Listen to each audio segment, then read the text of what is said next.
ठीक है, चलिए स्टार्ट करते हैं। आज हम लोग पढ़ रहे हैं mechanical properties of liquid and solid and liquid, lecture number 30। अच्छा, उसमें अपलोड कैसे हुआ है? उसमें अपलोड ऐसे हो गया था, एक दिन मैंने 10 करके ये बना दिया था वीडियो, वो लेकिन था 11, तो मैंने 10A और 10B किया हुआ। 10B इज योर 11, तो उसका 12 और 13 कर रहे हैं। ठीक, अब एक बार देख लेते हैं लास्ट क्लास में क्या पढ़ा था हम लोग ने। सरफेस टेंशन का एक्सप्लेनेशन पढ़ा था कि कैसे कैसे सरफेस टेंशन जो है यहाँ पर होता है, वो टेंशन एग्जिस्ट करता है, उसका कारण क्या था हम लोगों ने सीख लिया था कि एक्चुअल में जो कॉज था वो कहीं ना कहीं जो आपका नेट डाउनवर्ड फोर्स है उसकी वजह से जो आपका जो प्रेशर आ रहा है अपर लेयर पर वो ज्यादा है कंपेयर टू डेप्थ में कोई है ना। क्योंकि यहाँ पर देखिए डेप्थ में हमने सीखा था कि इसके ऊपर रिजल्टेंट फोर्स 0 था, लेकिन कोई भी अगर ये जो डॉटेड लाइन है ये मेम्ब्रेन की लेयर का आपकी थिकनेस है, इसके ऊपर कोई भी अगर मॉलिक्यूल होगा तो उसमें पाएगा कि नेट फोर्स इज नॉट 0। तो कहीं ना कहीं उसके ऊपर एक तरीके का फोर्स लग रहा है जो कि डाउनवर्ड डायरेक्शन में लग रहा है। इस वजह से यहाँ पर जो होगा ये क्या हो जाएंगे, ज्यादा थिक हो जाएगी और यहाँ पर जो आपका एक मेम्ब्रेन की तरह वर्क करेगा। यहीं से कॉज स्टार्ट हो जाता है सरफेस टेंशन। ये हम लोगों ने पढ़ लिया था, कंपैरिजन किया था, A B C D 4 random molecule ले लिए थे, फिर उस पर हम लोगों ने चेक किया था कि नेट फोर्स कितना कितना कहाँ का आ रहा है। ठीक है, अब इसी का कंक्लूजन करने वाले हैं हम लोग। ठीक है, कंक्लूजन लिखते हैं जरा, एक इसमें स्लाइड ऐड करनी पड़ेगी। ठीक है, तो अब इसका कंक्लूजन लिखने जा रहे हैं, वो ध्यान से करिएगा, वो बहुत इंपॉर्टेंट भी है आपका।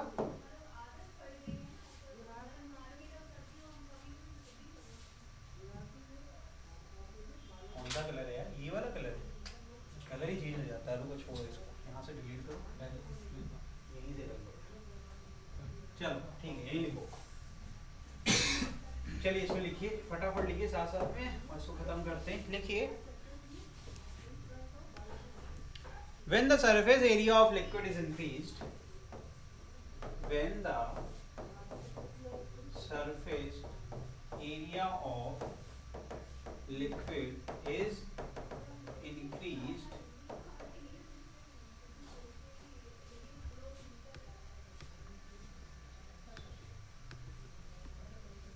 molecules from interior of the liquid, molecules from interior of the liquid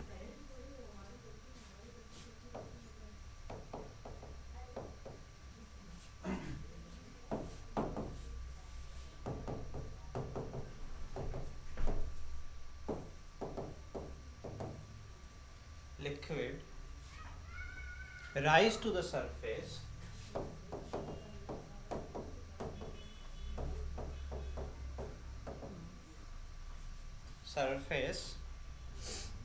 as these molecules reach close, as these molecules reach close to the surface,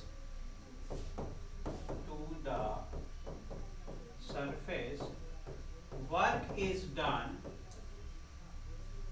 is done against the downward cohesive force, against the, यहीं पे रुकूंगा और फिर से समझाऊंगा आपको। ठीक है, ध्यान समझना। अब ये क्या कह रहे हैं कि जैसे आपने सरफेस एरिया बढ़ा दिया यार, एक चीज बताओ, एक बॉटल से, ठीक है, एक थाली ले लो, एक बॉटल से पानी निकालो, बॉटल पे surface area very small and वहां से जैसे थाली में डालेंगे surface area will be larger, depth will be lesser and the surface molecule will, number of surface molecule increase हो जाएंगे, राइट। अब सुनना ध्यान से, अब इसको थोड़ा दूसरे तरीके से कहते हैं कि उसको कंटेनर को साइज बढ़ा रहे हैं, सरफेस एरिया को इंक्रीज कर रहे हैं, वॉल्यूम को चेंज हो जाएगा, राइट। तो अब जब आप इंक्रीज करोगे, सोचो अभी हम पलट रहे थे, ठीक है, वो अलग सिनेरियो हो गया। एक सिनेरियो हो गया कि रबड़ का आपने बना रखा, उसको और एक्सपैंड कर सकते हो, राइट, तो उसका सरफेस एरिया चेंज हो सकता है। जैसे रबड़ की बॉटल को खींच के बड़ा कर दिया, सरफेस एरिया बड़ा हो गया, right.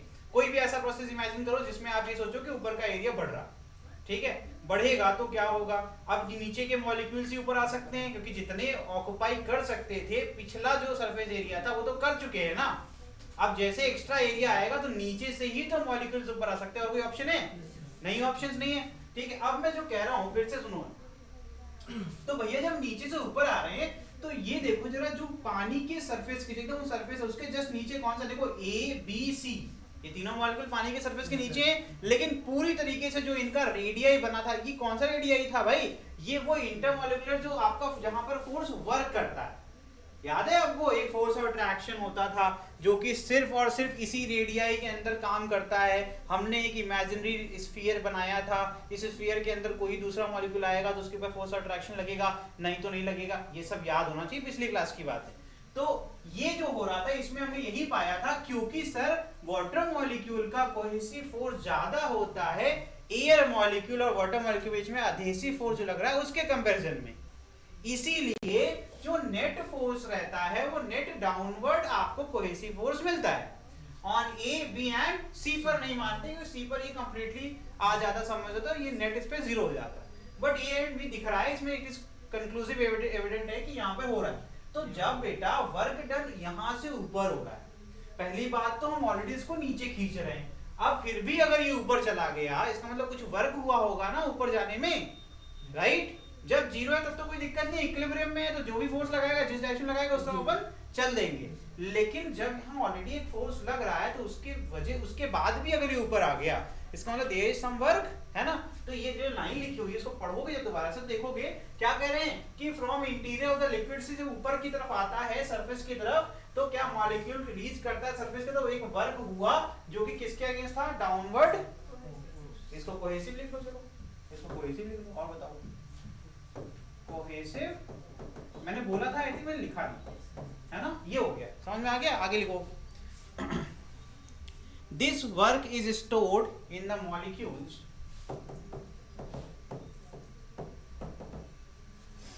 stored in the molecule। यही एक टॉपिक है जिसमें सबसे ज्यादा कंफ्यूजन होता है, ये समझ जाओगे बाकी सारी चीजें आसान थी इस चैप्टर में, ठीक है।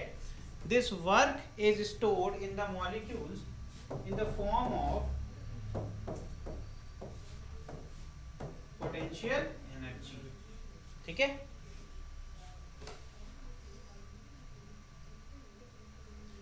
resulting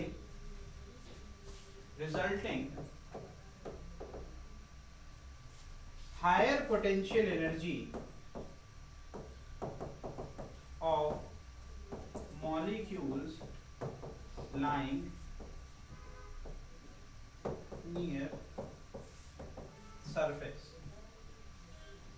near surface।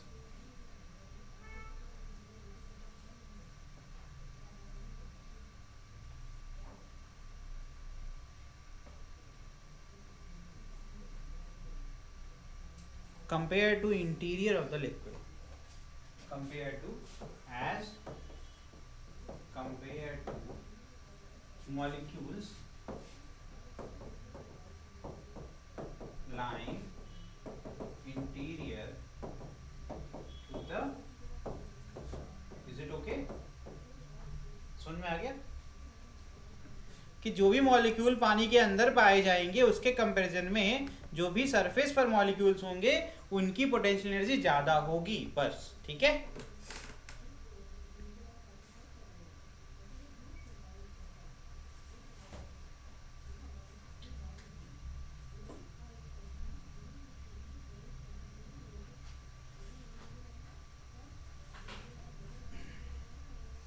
अब क्योंकि हमें मेंटेन करना है तो इसका मतलब है अगर हमें मिनिमम, सुनो ध्यान से, यहाँ से थोड़ा सा अलग हो जाएगा, गड़बड़ा जाएगा। अगर हमें, सुनना ध्यान से, मैं कहना चाहता हूँ कि यहाँ इक्विलिब्रियम मेंटेन करना है, एनर्जी बैलेंस करके चलना है ना। तो अगर हमें मिनिमम पोटेंशियल एनर्जी चाहिए तो जितने ज्यादा मॉलिक्यूल सरफेस पाएंगे उतने ज्यादा पोटेंशियल हो जाएगी। तो मेरे पास ऑप्शन क्या है, नंबर ऑफ मॉलिक्यूल घटा दें। तो नंबर ऑफ मॉलिक्यूल घटाने का क्या तरीका है, सरफेस एरिया को घटा दीजिए। अरे बॉटल का सरफेस एरिया कम था तो कम थे मॉलिक्यूल, कम मॉलिक्यूल मतलब कम पोटेंशियल एनर्जी, बढ़ा दोगे तो ज्यादा मॉलिक्यूल ज्यादा पोटेंशियल एनर्जी।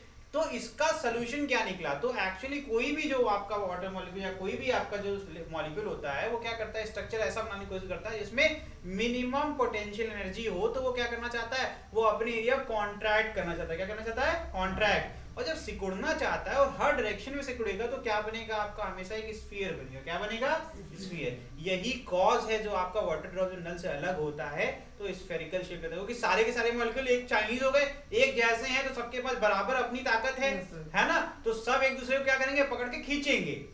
और जब हर कोई खींचेगा तो एक ही ऑप्शन है, सिर्फ और सिर्फ हर तरफ एक सर्कुलर रिंग बनती जाएगी। और हर डायरेक्शन जब बनेगी तो combination of all the rings in all direction क्या बन जाएगा, with concentric to single fixed point तो क्या बनता है, स्फीयर। स्फीयर कैसे बनता है बॉस, एक फिक्स्ड पॉइंट के लॉन्ग सेम रेडियाई के इनफाइनाइट सर्कल बना दो, यू विल गेट स्फीयर। समझ में आ रहा है कि नहीं आ रहा है? तो इनफाइनाइट जब बनाओगे तो हर जितने पॉसिबल है, जितने पॉसिबल सर्कल तुम बना सकते हो बना लो, राइट? आपको क्या मिल जाएगा, एक स्फीयर। इसीलिए सिर्फ स्फेरिकल शेप ही सबसे स्टेबल होता है, क्योंकि इससे मिनिमम एरिया किसी का हो नहीं सकता। समझ में आ गया कि नहीं आ गया? तो मेक श्योर कि मिनिमम पोटेंशियल एनर्जी हो।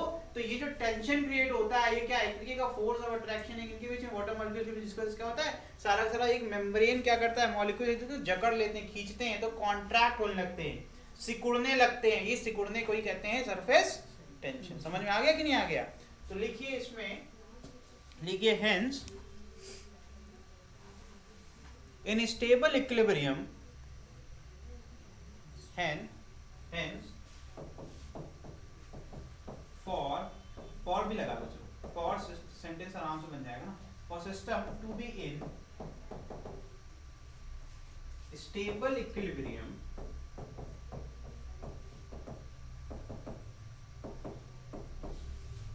E should be minimum।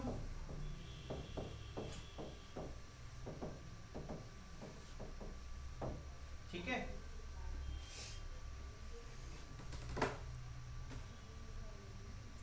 so surface tends to contract to a minimum possible area, to a minimum possible area। This tendency is exhibited, so let's talk about this tendency is exhibited as surface tension। इसी को कहते हैं surface tension।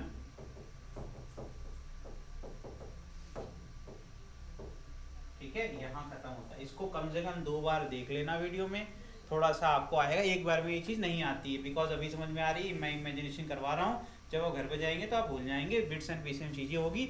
इसमें boards के लिए बना के लिखा जाता है, बनाने के लिए भी नॉलेज होनी चाहिए कि क्या हो रहा है। बनाओगे सेंटेंस तब बनाओगे ना जब पता रहेगा क्या हुआ, जब तुम्हें नहीं पता रहेगा तो तुम क्या ही लिख के आओगे। तो इसलिए ठीक है, इसको 1-2 बार देख लीजिएगा। ठीक है, चलिए आगे बढ़ जाएं। चलिए लिखिए आगे, नेक्स्ट हेडिंग लिखिए, effect of surface tension. Heading क्या है, इफेक्ट ऑफ सरफेस टेंशन।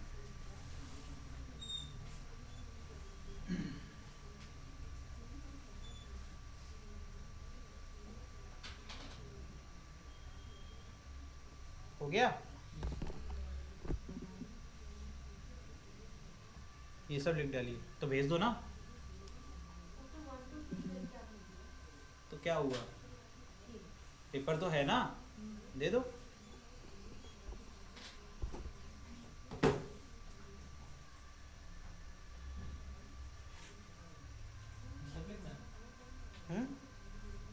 बिल्कुल लिखना है बेटा, क्यों नहीं लिखेंगे। पहला small liquid drop and soap bubble are spherical, जो मैंने अभी इतनी देर समझाया। The hair of the brush remain separated from each other inside water, but when the brush is taken out the hair stick together. Reason क्या है रे, ये तो बहुत ही आसान था वैसे। फिर वही बात है, अलग अलग करने के लिए अगर आपके दो से सेम मॉलिक्यूल होते हैं, उनके बीच में फोर्स ऑफ अट्रैक्शन होता है बस। ठीक है, ये बात समझ रहे हो नहीं समझ रहे हो? जैसे ही तुम उसको बाहर निकालोगे तो क्या करने लगेगा भाई, आपका जो वाटर मॉलिक्यूल है वो क्या एक्वायर करना चाहता है, फिर से वही बात हो गई, उसको मिनिमम चाहिए है ना। पानी के अंदर है ना, वो पानी के अंदर सरफेस टेंशन थोड़ा ना होना, पानी के बाहर होना है ना, क्योंकि आपकी ऊपर वाली लेयर की बात होती है। ठीक, जब आप बाल को डिबोलोगे तो पहली बात तो कोहेसिव एडहेसिव वाली बात होती है, अलग अलग कर देगा सारे बालों को, है ना। और उसके जैसे ही आप बाहर निकालोगे सारे बाल क्या हो जाएंगे, चिपक जाएंगे, है ना। तो वो वाली बात। Floating of needle on water, हाँ ये क्यों होता है, फिर वही मच्छर वाली कहानी बताई थी मैंने, वो मेम्ब्रेन जो होती है ना, वही बात हो गई कि सरफेस टेंशन इतना सफिशिएंट हो कि वो mg के अगेंस्ट उतना अप्रोक्सीमेटली क्या था कि अपथ्रस्ट क्रिएट कर सके, तो वो कभी डूबेगी नहीं। ठीक है, समझ में आ रहा है। और formation of lead shots, lead shots इसका मतलब क्या था, मैं मिस कर गया यार ये। ठीक है टाइड, अभी हम लोग घूमेंगे टाइड लेके। चलिए ये पढ़ लेते हैं फटाफट, डिपेंडेंसी ऑफ सरफेस टेंशन। पहला हो गया कोहेसिव फोर्स, फटाफट पढ़ते खत्म करते हैं यार। लिखिए, those factor which increase the cohesive force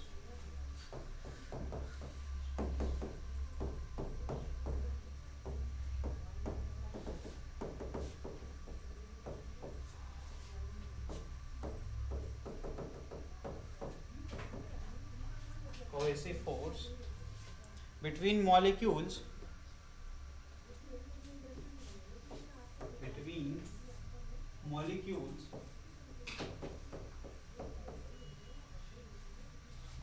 increases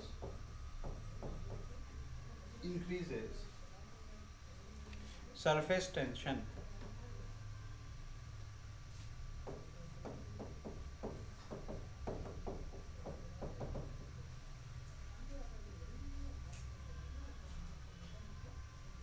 And those which decreases,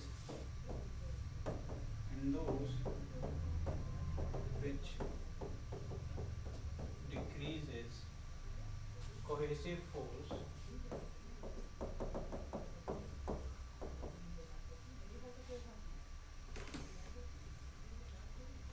between molecules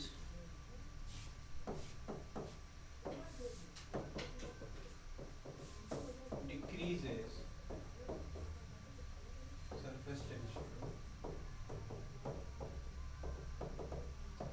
कि कोहेसिव फोर्स बढ़ेगा सरफेस टेंशन बढ़ेगा, कोहेसिव फोर्स घटेगा तो ऐसा कोई भी अगर आप चीज इसमें मॉलिक्यूल जिनके बीच में कोहेसिव फोर्स किसी भी थर्ड पार्टी किसी भी रीजन में से इंक्रीज होता है तो सरफेस टेंशन क्या हो जाएगा, इंक्रीज हो जाएगा, और अगर डिक्रीज होता है तो डिक्रीज। ठीक है, इम्प्योरिटी किस पे डिपेंड करता है, next impurity.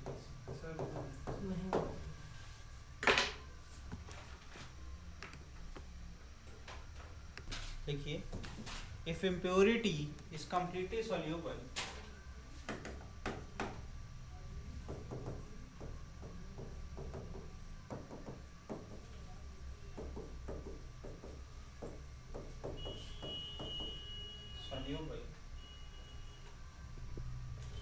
then on dissolving it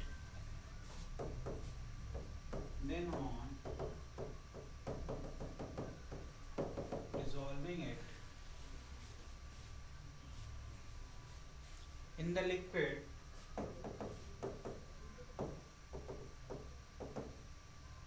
its surface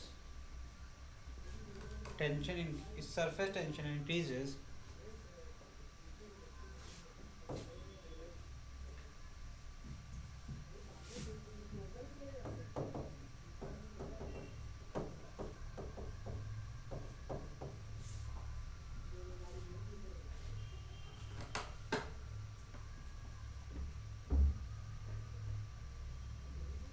example लिखना है, लिख लो एग्जाम्पल, अगर लिखना चाहो तो लिख लो। On dissolving ionic salt in small quantity in liquid surface tension of liquid increases. Example लिख लीजिए, on dissolving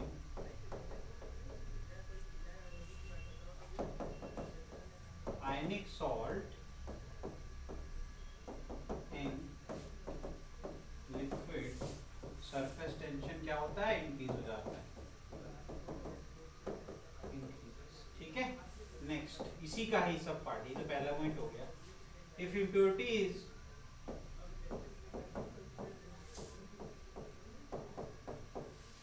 is partially soluble, अभी कंप्लीटली सॉल्यूबल नहीं है, ठीक है, then surface tension decreases, then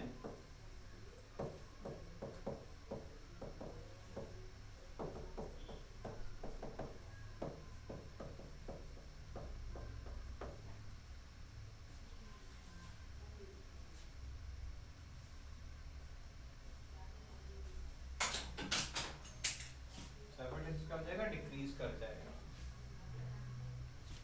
because adhesive force between insoluble impurity molecule,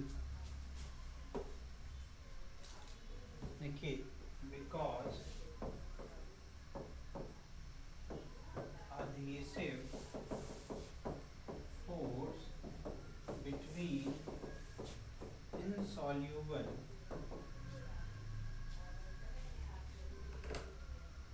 impurity molecule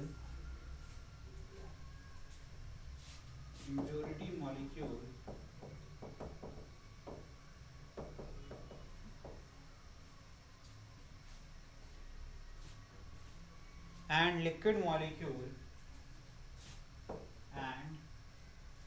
liquid molecule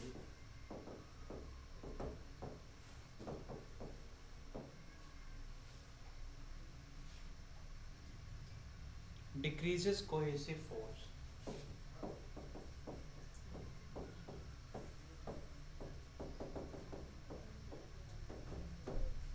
ठीक है, full stop. ठीक है, एग्जाम्पल के तौर पर लिख लीजिए, on mixing detergent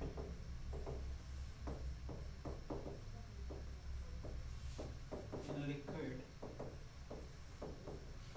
surface tension क्या हो जाएगा, डिक्रीज कर जाएगा।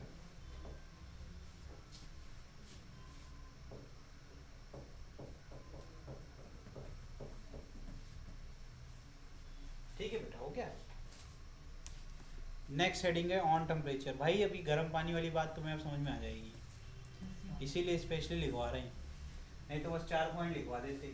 किस पे डिपेंड करता है, कोहेसिव पे, इम्प्योरिटी पे, टेम्परेचर पे और कंटेमिनेशन पर। ठीक है, लेकिन आपको डाउट है इसलिए मैं पूरा लिखवाऊंगा। लिखिए, टेम्परेचर, गर्म पानी के बारे में समझिए, क्यों गर्म पानी में कपड़े अच्छे साफ होते हैं। लिखिए, on increasing temperature surface tension decreases. और इसको और अच्छे समझना है तो आगे एक थर्मल एक्सपेंशन चैप्टर है, क्या होता है, एक्सपैंड करता है पानी। अगर वॉल्यूम उसकी बात करें तो कभी देखा पानी जब गर्म होता है या फिर दूध गर्म करते हो तो ऊपर तक आ जाता है, लेकिन उसका वॉल्यूम तो 1 ही लीटर था, तो जगह कैसे ज़्यादा लेता है, एक्सपैंड हो जाता है। Gap between two molecules increase करता है। गैप इंक्रीज करेगा तो सरफेस टेंशन कभी बढ़ ही नहीं सकता भाई। वो तो कहता है कि मेरे रेडियस के अंदर आओ ना, जब दूर हो जाएंगे तो दूर चले गए तो और डिक्रीज हो जाएगा। तो ऑन टेम्परेचर, जब इंक्रीजिंग टेम्परेचर सरफेस टेंशन क्या होता है भाई,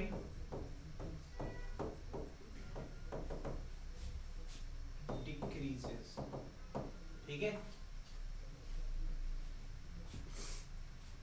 eight critical temperature and boiling point it becomes 0।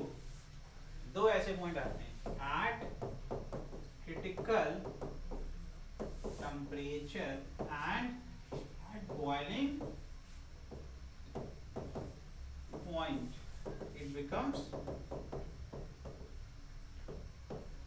क्या हो जाता है भाई, 0। ठीक है,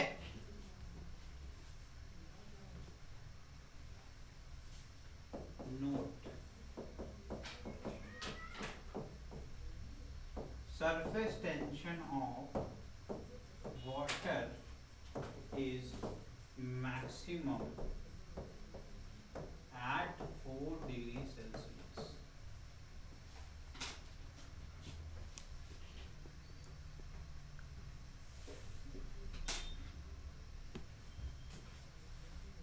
नेक्स्ट लिख ले, डन।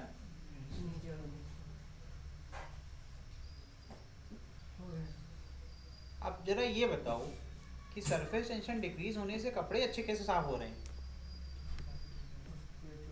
लेकिन सर्फ एक्सेल को जरूरत पड़ती है, उसकी पड़ती है कि नहीं पड़ती है, पानी की, है ना। और अब ये जो सर्फ एक्सेल है वो जाकर के फिर उस इम्प्योरिटी के साथ, है ना, क्योंकि उसमें सारे के सारे तो आपके सॉल्यूबल नहीं होते, पहले पता है पार्शियली सॉल्यूबल होता है, कोई तरीके से घुलता नहीं है, कुछ ना कुछ रह जाता है। कभी देखो आप उसको घुमाते रहे तो नीचे नीचे देखो एक लेयर रहती है जिसमें सर्फ एक्सेल रह ही जाता है ना, रहता है ना। और कुछ लोग एकदम पूरा उसको जब तक एकदम मसल के एकदम सब घुल ना जाए, पैसा वसूल ना नहीं, तब तक हाथ चला रहे हैं ना, तो ऐसे भी होता है।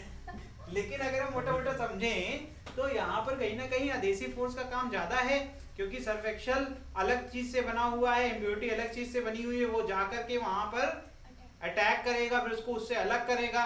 तो पहली बात तो इम्प्योरिटी और कपड़ा ये ऑलरेडी अडेसिव फोर्स से जुड़े हुए थे, कोई और आया स्ट्रॉन्गर अडेसिव फोर्स लेकर के आया, उसको अलग कर दिया, यही तो एक प्रोसेस है।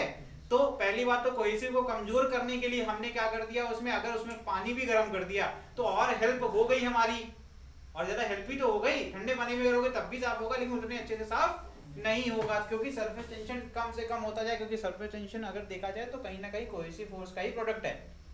कोहेसिव फोर्स अगर ना हो तो सरफेस टेंशन हो ही ना, ठीक है। तो ये है रीजन। आगे बढ़ जाएं, लास्ट है, लिख लीजिए ऑन कंटेमिनेशन, लिखिए इसके अंदर dust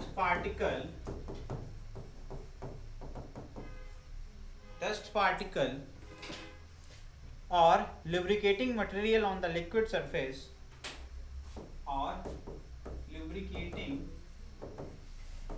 material on the liquid surface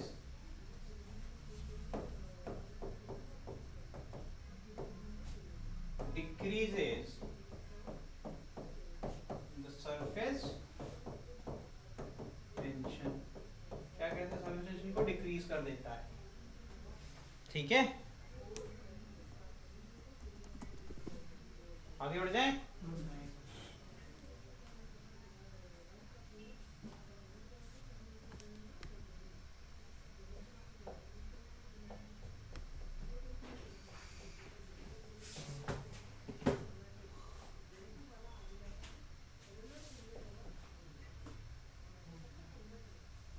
definition लिख लो अब, चलो सरफेस टेंशन की फटाफट। क्या है, the force acting per unit length on one side of an imaginary line drawn on the free liquid surface at right angle to the line and in the plane of liquid surface is defined as surface tension. कह रहे हैं कि पहली बात तो वही बात हो गई, कंटेनर ये हो गई वो मेम्ब्रेन की लाइन, तो एक तो थिकनेस हो गई है ना, तो ये जो हो गया ये रीजन हो गया जिसमें सरफेस टेंशन एग्जिस्ट कर रहा है। मेरी बात समझ में आ रही है कि नहीं आ रही है? अब यहाँ पे कॉन्ट्रैक्शन कैसे होगा, ये कॉन्ट्रैक्शन एक साथ होना चाहता है, तो एक दूसरे को फटाक से क्या कर रहे हैं, फोर्स लगा रहे हैं। तो कह रहे हैं force acting per unit length on one side of an imaginary line drawn on the free liquid surface at right angle. जो भी फोर्स लगेगा क्या लगेगा भाई, राइट एंगल पर लगेगा। तो अगर एक कोई फिगर बनाना चाहें अपन, तो फिगर कुछ इस प्रकार का होगा। अगर एक इमेजिनरी लाइन ये हो गया और यहाँ एक बॉटम मॉलिक्यूल, इस पे एक फोर्स इधर लग रहा है और एक फोर्स इधर, ये दोनों फोर्स क्या है 90 डिग्री पर है कि नहीं है, है ना 90 डिग्री पर। तो ये हो गई आपका जो बात कह रहे हैं, ठीक है। अब इसकी लेंथ अगर l है तो इस फोर्स को डिवाइड कर देंगे इससे l से, तो हमें क्या मिल जाएगा, हमें मिल जाएगा surface tension. Let an imaginary line AB, तो भाई इसका नाम कर देते हैं, नाम कर ये हो गया तुम्हारा AB drawn in any direction on a liquid surface, the surface tension either side of this line exert a pulling force which is perpendicular to line AB, force F and length of AB is L and tension will be up upon। सही है, मैं ही तो बोला एक दूसरे को ऐसा खींच रहे हैं, तो यही तो है कोहेसिव फोर्स, राइट। बना लीजिए अच्छे से। तो इसकी जो यूनिट होगी न्यूटन पर मीटर, क्या होगी, न्यूटन पर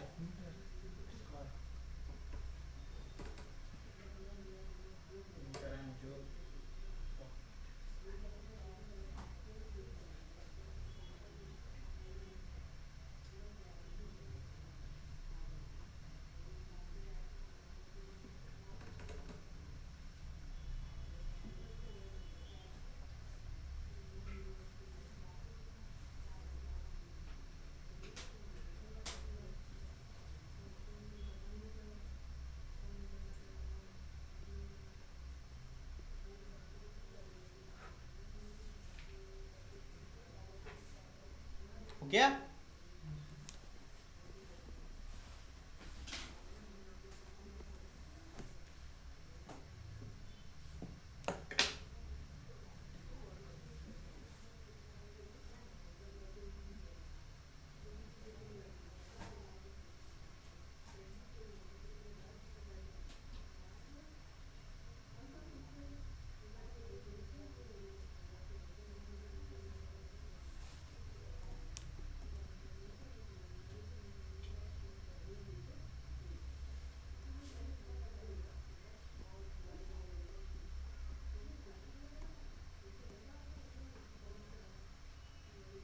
हो गया भाई साहब, सबका हो गया, चलें, चलो भैया।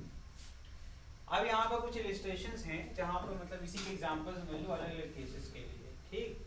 यहाँ पर कोई एक निडल को अगर फ्लोट हो रही तो कॉज क्या है, देखो mg के अगेंस्ट, मैंने बोला ना mg के अगेंस्ट आपके क्या है, सरफेस टेंशन के ही कंपोनेंट है, जिसकी वजह से क्या हो रहा है कि जो नेट अपथ्रस्ट है वो बैलेंस कर ले रहा है किसको, mg को। अगर नहीं कर पाएगा तो कभी भी, इसका बहुत अच्छा स्कीमेटिक डायग्राम वो बगल बना हुआ है, वहां पर देख पाएंगे आप 2TL sin थीटा, दो अलग अलग कंपोनेंट हैं, है ना। क्योंकि आप सुनना ध्यान से, अब तुम कहोगे नहीं सर ये तो गलत बात है, क्योंकि यहाँ पर ये एक एंगल पर क्यों आ रहा है ना, एंगल पे क्यों आ रहा है, बात तो ये तुरंत आनी चाहिए दिमाग में। आपने अभी समझाया था कि कोई एक इमेजिनरी आप ऐसे बना लीजिए सर, एक लाइन बना लीजिए, उसको ए बी बोल दीजिए, है ना, कुछ पढ़ाते कुछ हैं, बताते कुछ हैं, होता कुछ है ना। तो ये आपने टेंशन ये है, लेकिन यहाँ पर ये क्या लोचा हो गया, है ना। तो भैया मेरे जैसे ही निडल जाएगा तो कुछ वाटर डिस्प्लेस करेगा कि नहीं करेगा, सरफेस अब फ्लैट रहेगा क्या, नहीं रहेगा ना भाई साहब। तो जो फोर्स हो जाएगा वो भी फ्लैट नहीं रहेगा, क्योंकि फोर्स तो सीधी सीधी बात है, वो सरफेस के मॉलिक्यूल्स के बीच में है, सही कह रहा हूँ। तो यहाँ पर जो नेट आएगा वो क्या सेम टू सेम आ जाएगा क्या, फोर्स की बात करते हैं, F = T/L होगा क्या, होगा कि नहीं होगा, मेरी बात समझ में कुछ कुछ आ रही है। अरे भाई यहाँ सब फ्लैट थे, यहाँ यूं हो गए, तो ये ऊपर वाला क्या करे, खींचेगा कि नहीं खींचेगा, है। अब ये जो लेंथ हो जाएगी, निडल की लेंथ हो जाएगी, ये देखो ऐसा ये बन जाएगा, ये वाटर सरफेस बनाया मैंने, परफेक्ट बनाया एक्चुअली। ये देखा जाए तो हमने वाटर निडल हटा करके सिर्फ पानी को बनाया, मेरी बात समझ गए। पूरा डिप, पूरा ऐसा भी नहीं होगा कि तुम ऊपर ही है, कुछ नहीं है, सारा का सारा ऊपर आ गया, ऐसा कुछ नहीं होता भैया। कुछ उसका जो कर्व पार्ट है वो डिप होता है, वो डूबता नहीं है बस। तो जितना है, अब यही वाले मॉलिक्यूल्स देखो, अब यहाँ पर जो इमेजिन लाइन है, यहाँ जो लगेगा वो तो इसी एंगल पर, ये बन नहीं पाया, यहाँ लगेगा एक एंगल पर लगेगा कि नहीं लगेगा, फिर ये भी नहीं बन पाया नहीं बन पाया यार, सिस्टम डिस्टर्ब हो गया। ये वाला जो है अब ये इस तरीके से होगा, ठीक है। और ये वाले में भी अब यहाँ पे ये भैया बन नहीं पाएगा, ठीक है, आर्टिस्ट नहीं है। ये समझ में आ रहा है कि नहीं आ रहा है, कंसेप्ट आ रहा है कि नहीं, आर्टिस्ट बनने की कोई जरूरत नहीं है, ये समझ गए। तो मान लेते हैं कि एंगल पर है, तो इसका जो दो कंपोनेंट हो जाएगा, एक f cos थीटा, एक बन जाएगा f sin theta. cos theta तो इसको सिर्फ इस सरफेस पे यहाँ से कैंसिल आउट हो जा रहा है, दोनों तरफ इक्वल अपोजिट है, हो गया काम। sin थीटा जो है वो किसको कर रहा है मैनेज, mg को। किसको मैनेज कर रहा है, mg को। कितने कंपोनेंट है, दो कंपोनेंट है, कितना बनेगा, 2TL sin थीटा। समझ में आ गया, ड्राइंग बनाओ बढ़िया सी, ये लिखो, क्वेश्चन करने के लिए है, ये सारे न्यूमेरिकल्स के लिए है, असली चीज तो अब शुरू हुई है। ओके बड़े भाई, क्या हो गया, पचा की बस ऐसे ही बस घोट लिए, कभी कभी कोई चीज पचती नहीं था अपन है ना कहते हैं हम जो है हमें दिखाइए मत, दवा काढ़ा पिलाना होता है मम्मी देती है, हमें दिखाइए मत, हम निपटा देंगे नाक बंद करो और पी लो, है ना। तो वही हाल है।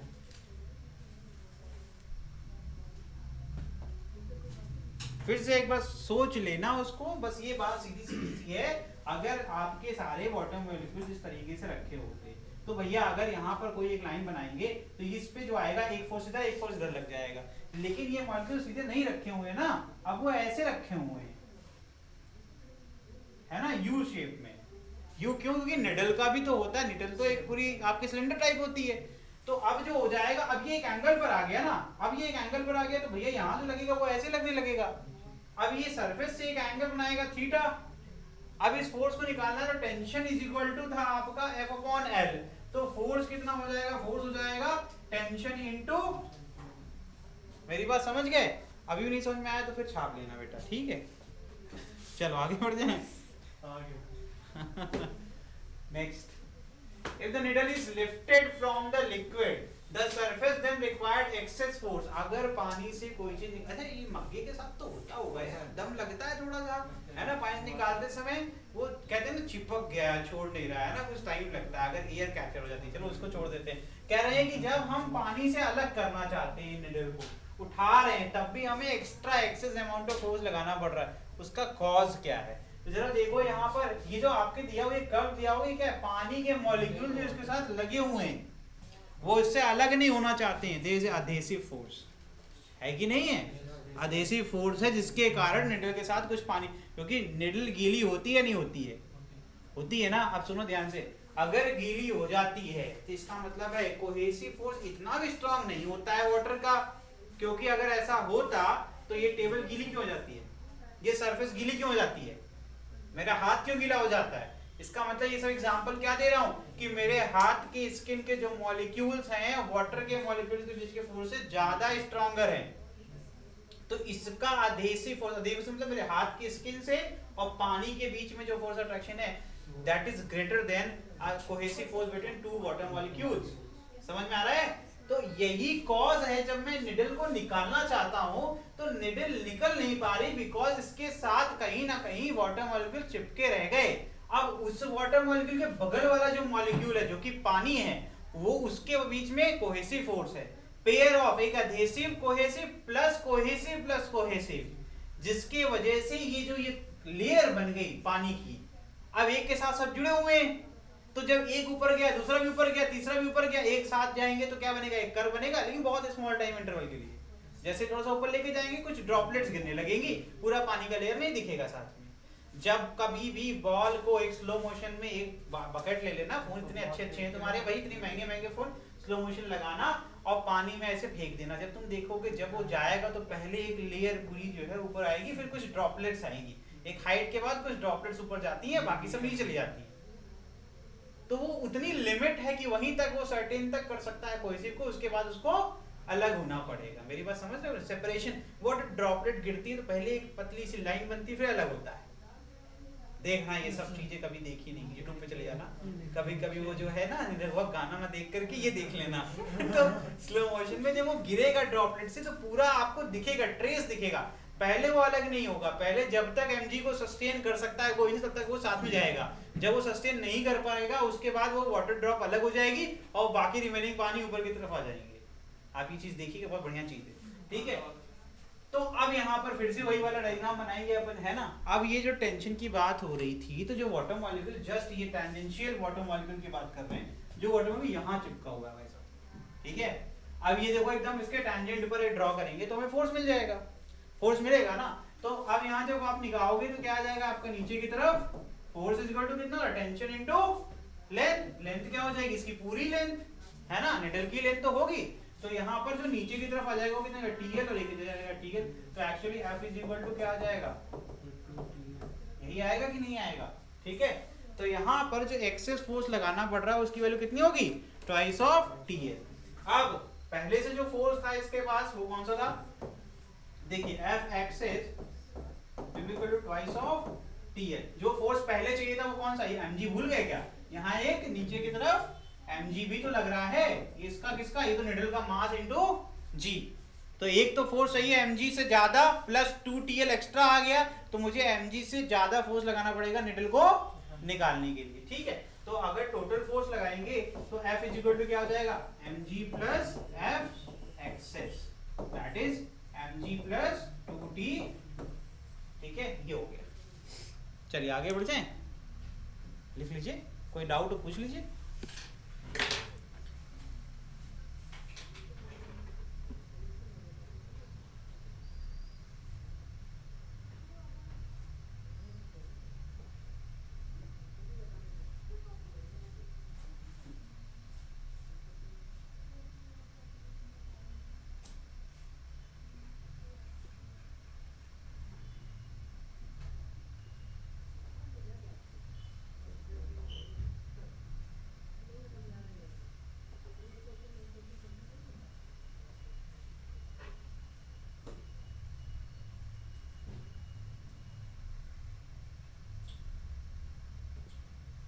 हो गया भैया, चलो ये नोट करिए, फटाफट नोट करिए।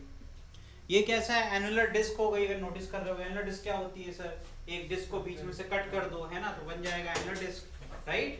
तो ये हो गया आपका, लिखिए इसमें क्या, required excess force for circular thick ring having internal and outer radii R1 is dipped and taken out from liquid. तो क्या हो जाएगा, L कितना हो जाएगा इस बार, सरकमफेरेंस, बेटा वही सेम टू सेम फॉर्मूला लग रहा है। आप इसको निकालोगे फिर क्या हो जाएगा, जो वाटर मॉलिक्यूल लगेंगे ये सारे यहाँ पर इकट्ठा हो जाएंगे रिंग के ऊपर, होंगे कि नहीं होंगे, फिर वो सारे के सारे नीचे की तरफ फोर्स लगाएंगे, तो नीचे लगाएंगे तो वही बात हो गई t इंटू एल, लेकिन l कितना हो जाएगा सर, l तो इसका सर्कमफरेंस हो जाएगा, राइट। और इसी प्रकार से पिछली बार निडल में सिर्फ दो ही पॉसिबिलिटी थी, यहाँ पर एक इनर है एक आउटर है ना। तो एक वाटर मॉलिक्यूल की लेयर यहाँ अंदर इकट्ठा हो रही है, रुक जाओ, एक यहाँ इकट्ठा हो रही है और एक बाहर इकट्ठा हो रही है, तो ये दोनों तो लगेंगे नीचे की तरफ ना। उसके बाद इसका mg लग जाएगा, तो एक्सेस निकालना है तो क्या जाएगा, यहाँ आ जाएगा सर t 2 पाई r2 प्लस t 2 पाई r1, t इंटू एल, दो l1 l2 हो जाएंगे ना, दो अलग अलग लेंथ है, तो वहां से आ जाएगा, इसलिए इसको 2tl नहीं बोल सकते हैं, लिख डालिए फिर, ठीक है।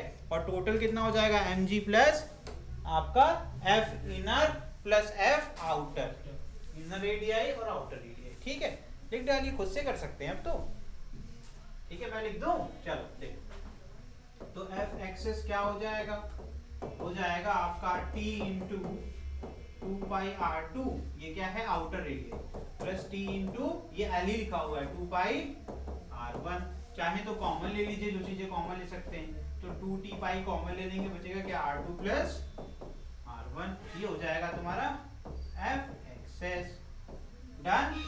टोटल फोर्स किसी ने पूछ दिया तो क्या आ जाएगा mg plus f excess, right, ये लो भाई,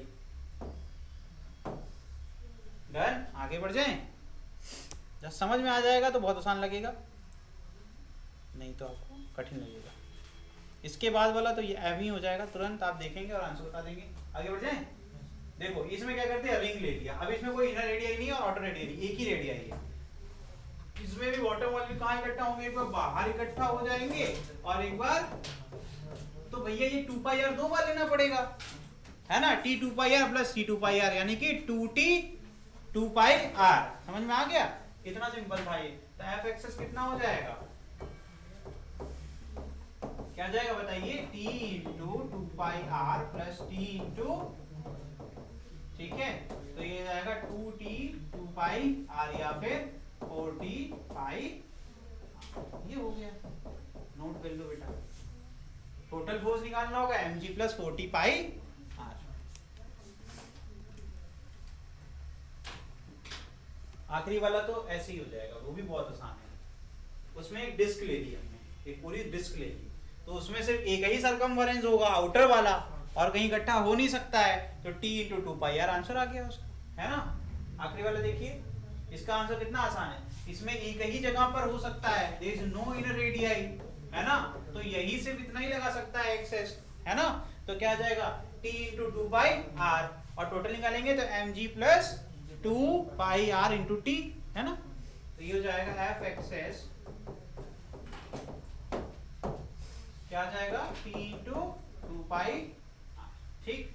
और अगर f टोटल किसी ने कह दिया तो जाएगा mg प्लस f एक्सेस, हो जाएगा mg प्लस t इंटू 2 पाई,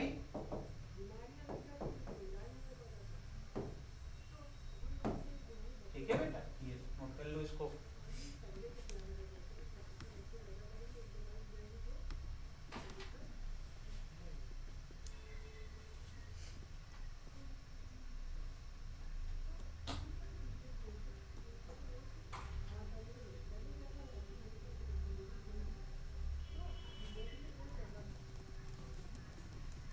चलिए ठीक है, आज के लिए इतना ही, अब एक और लेक्चर इसमें होगा, आखिरी लेक्चर वही होगा, हाँ बैक कर दे रहे हैं, आखिरी लेक्चर आपका वही होगा। अब एक टॉपिक बचा है सरफेस एनर्जी, और एक बचा है कि किसी भी एक आपका एयर ड्रॉप के अंदर एक्सेस प्रेशर कितना होता है, वो एप्लीकेशन वाला क्वेश्चन है। पहला जो है एक टॉपिक है एनर्जी वाला, ठीक है, इसके बाद ठीक है। चलिए आज के लिए इतना ही, धन्यवाद। हाँ लगा सकते हैं, अनाउंस कर देंगे।